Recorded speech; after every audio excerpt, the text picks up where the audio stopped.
I always knew I was the invisible daughter.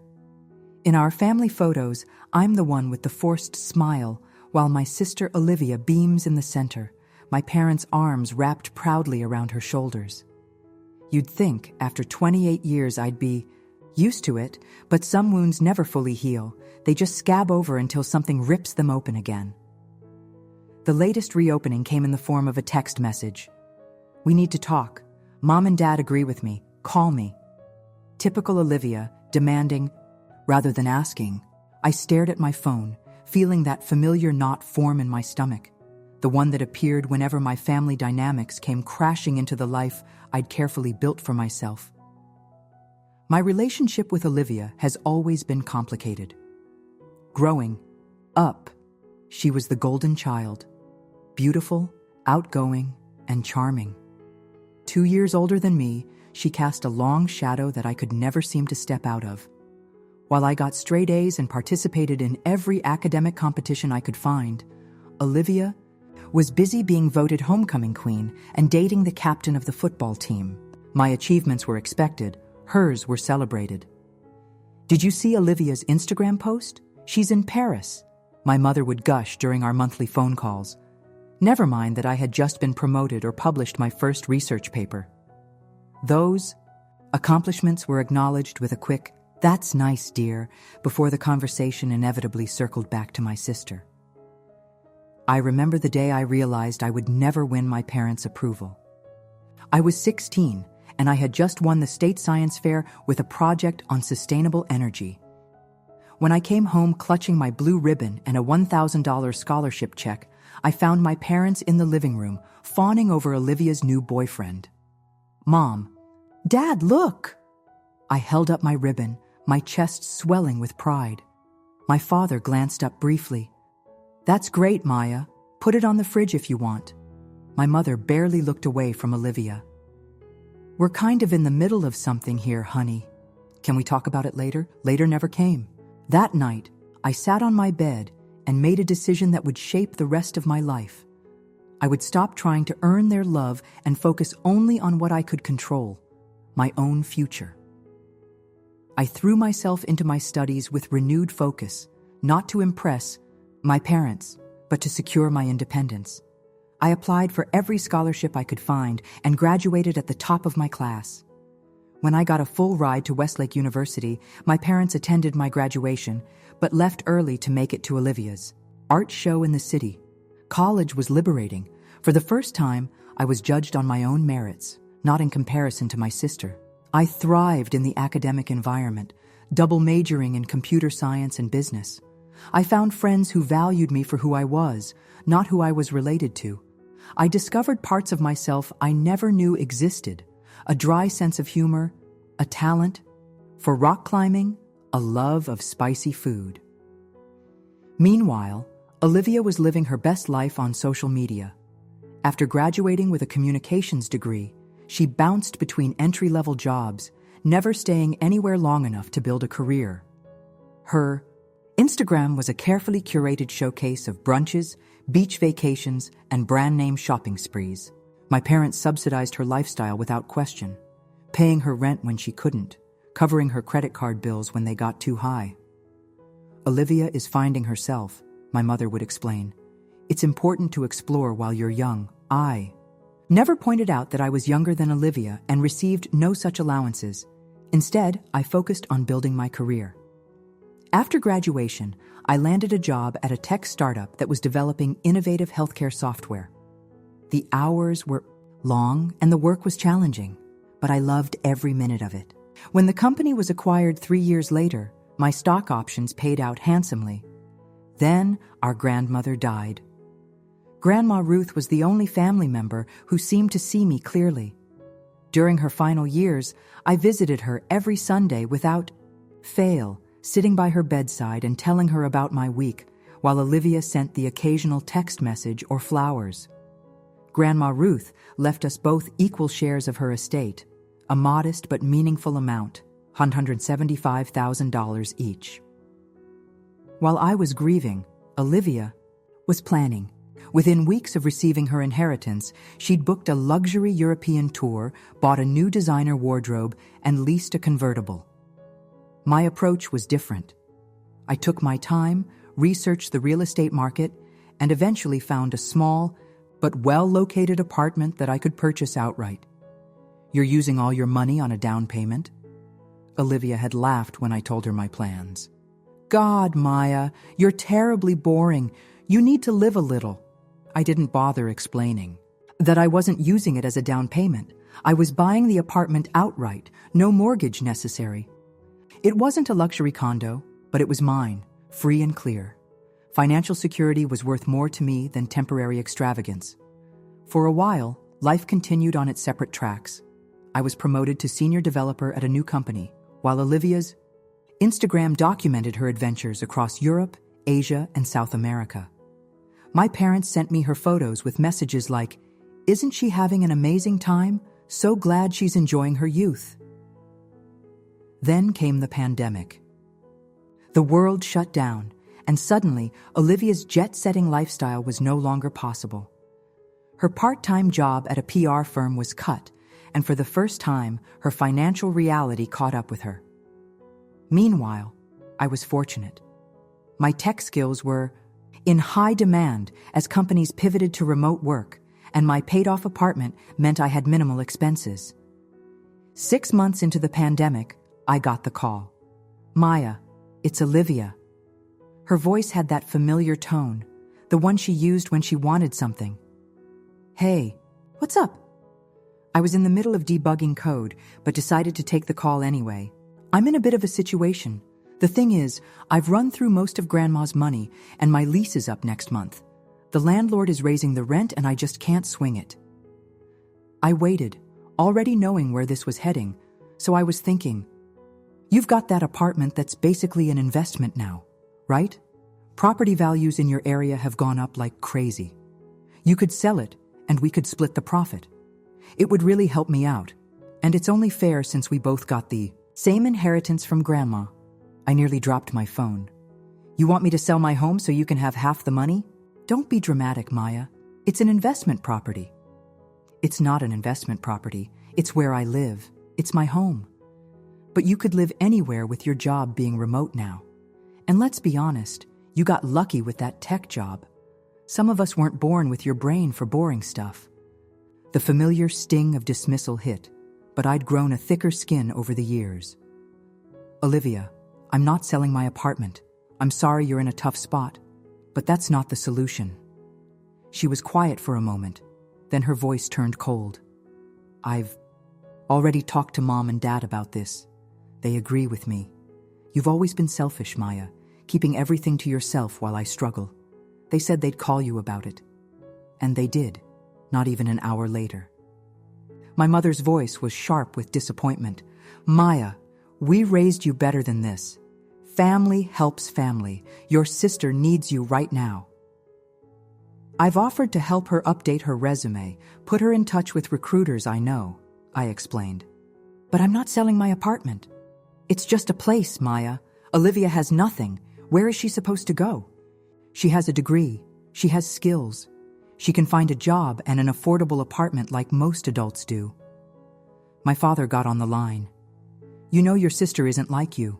She's a free spirit, more creative. The job market isn't kind to people like her." "That doesn't make her my responsibility," I said, surprising myself with my firmness.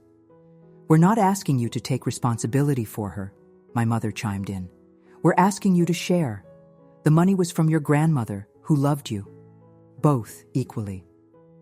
If she knew Olivia was struggling while you're hoarding your inheritance in property value," I cut her off. "Grandma Ruth knew exactly what we were both like. She gave us equal amounts because she trusted us to make our own choices. Olivia made hers. The conversation devolved from there. Old wounds were reopened, childhood slights rehashed. My parents brought up every instance they could remember of me being difficult or selfish. Like the time I refused to let Olivia borrow my new laptop for her spring break trip. She'd already broken 2 of her own. Or when I wouldn't change my college choice to attend the same school as her. though she'd never expressed any interest in having me there until I was accepted to a better program. By the time we hung up, the battle lines were clearly drawn. I was the villain, the selfish daughter who refused to help her struggling sister. It was a familiar role, but this time, I wasn't accepting it.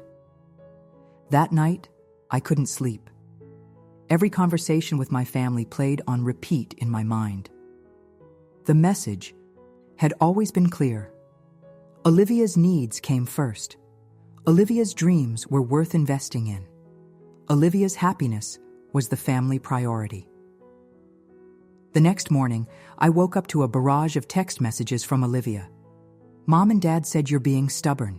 You always have to prove you're better than everyone. It's not like you earned that inheritance. I would do the same for you if the situation was reversed.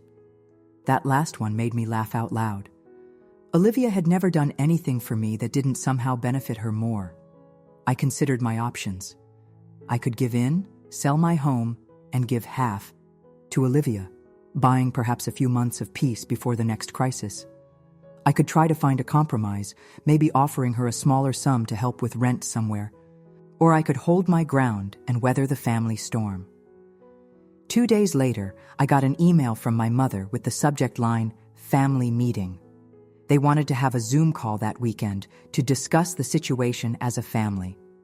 I knew what that meant, 3 against 1, with me being pressured until I relented. I surprised them all by accepting the invitation immediately. This time, I'd be prepared. When Saturday came, I logged on a few minutes early, took a deep breath, and centered myself. When my parents and Olivia appeared on the screen, I noticed they were all together at my parents' house, a united front. "Maya," my father began without preamble, "we need to resolve this situation. Your sister needs help, and you have the means to provide it." "I understand that Olivia is going through a difficult time," I said calmly, "and I sympathize. But selling my home is not on the table. It's so easy for you to say that from your comfortable apartment that you only have because of Grandma," Olivia snapped. "Some of us actually had to work for everything we have." I couldn't help but laugh. "Work? Olivia, when was the last time you held a job for more than 6 months?" "See? This is exactly what she does," Olivia turned to our parents. "She always thinks she's better than me because she has a boring tech job and saves all her money." "I don't think I'm better than you," I said. "I just made different choices. We both received the same inheritance. You chose to spend yours on experiences, which is valid. I chose to invest mine in property, which is also valid. But your choices have consequences, just like mine do." "It's not the same," Olivia's voice rose. "You've always had everything easier. Every job you apply for, you get. Every boring, practical thing you do turns to gold. Some of us have to work 10 times harder just to get noticed." I felt a flash of anger so intense it nearly took my breath away. "Are you serious right now? When have I ever had it easier than you? When was I ever the one getting the attention, the praise, the support? When did Mom and Dad ever put my needs before yours?" My parents looked uncomfortable. "Maya, that's not fair," my mother said. "We've always treated you both equally." "No, you haven't," I said quietly. "And we all know it. Olivia has always been your priority. Her wants have always come before my needs." "That's ridiculous," my father scoffed. "We've supported both of you." "Really? Remember when I qualified for the national science competition in high school, but you missed it because Olivia had a minor role in the school play the same weekend? Or when you forgot to come to my college graduation dinner because Olivia called with boy problems? Or how about when I had surgery last year and neither of you offered to come help, but you flew across the country when Olivia had the flu?" A heavy silence fell over the call. My parents exchanged glances. "Those were different circumstances," my mother finally said, but her voice lacked conviction. "They always are," I replied. "Look, I'm not trying to rehash old grievances. I've made peace with our family dynamic. But I need you all to understand something. I will not set myself on fire to keep Olivia warm." Not anymore. So you're just going to let your sister be homeless? My father demanded. Olivia has options that don't involve taking my home. She has a college degree. She has skills. She has 2 parents who have always supported her financially. She can find a job, even if it's not her dream job. She can find an apartment, even if it's not in her ideal neighborhood. She can apply for assistance programs. She can do what millions of other adults do every day. Figure it out.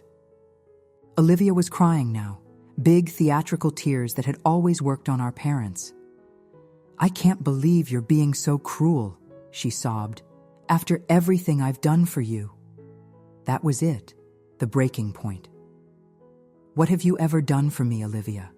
Name one thing. One time you put my needs before yours. One time you sacrificed something for my benefit. She opened her mouth, closed it, then looked to our parents for help. We're getting off track, my mother said quickly. The point is, family helps family. Maya, surely there's some compromise we can reach. Maybe you could take out a home equity loan and give Olivia enough for a fresh start? I shook my head slowly. No, I won't go into debt to fund another of Olivia's fresh starts. I've made my decision, and it's final. I'm not selling my apartment, and I'm not taking out loans against it. Olivia needs to take responsibility for her own life. Then I don't even know who you are anymore, my mother said, her voice breaking. The daughter I raised wouldn't be so heartless. Those words should have devastated me. A year ago, perhaps, they would have. But something had shifted inside me, a realization that I couldn't change their perception of me, no matter what I did. I'm the same person I've always been, I said softly. The difference is that now I value myself enough to set boundaries. The call ended shortly after, with no resolution and plenty of hard feelings. In the following weeks, the pressure continued. Guilt-laden texts from my mother, disappointed emails from my father, passive-aggressive social media posts from Olivia, about toxic family members and true colors. I stood firm. And in doing so, I discovered something surprising. The world didn't end. I didn't crumble under the weight of their disappointment. In fact, I felt lighter, more authentic than I had in years. 3 months later, I heard through a mutual cousin that Olivia had moved in with our parents. They'd converted the home office into a bedroom for her. Apparently, she was helping them around the house in lieu of rent. I wasn't surprised. What did surprise me was how little it affected me. The news came, I acknowledged it, and then I went about my day. The desperate need for their approval had finally, mercifully, released its grip on me. 6 months after our family Zoom confrontation, I received an unexpected email from Olivia. The subject line was simply, "Thank you." The body of the email was brief. "You were right. I needed to grow up. It's not your job to rescue me. I'm sorry." I read it 3 times, waiting for the catch, the hidden request, the subtle manipulation.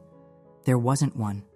I wrote back a simple acknowledgement and wished her well. We're not close now, and maybe we never will be. The damage of decades isn't repaired with one email. My relationship with my parents remains strained, though we've settled into a polite distance.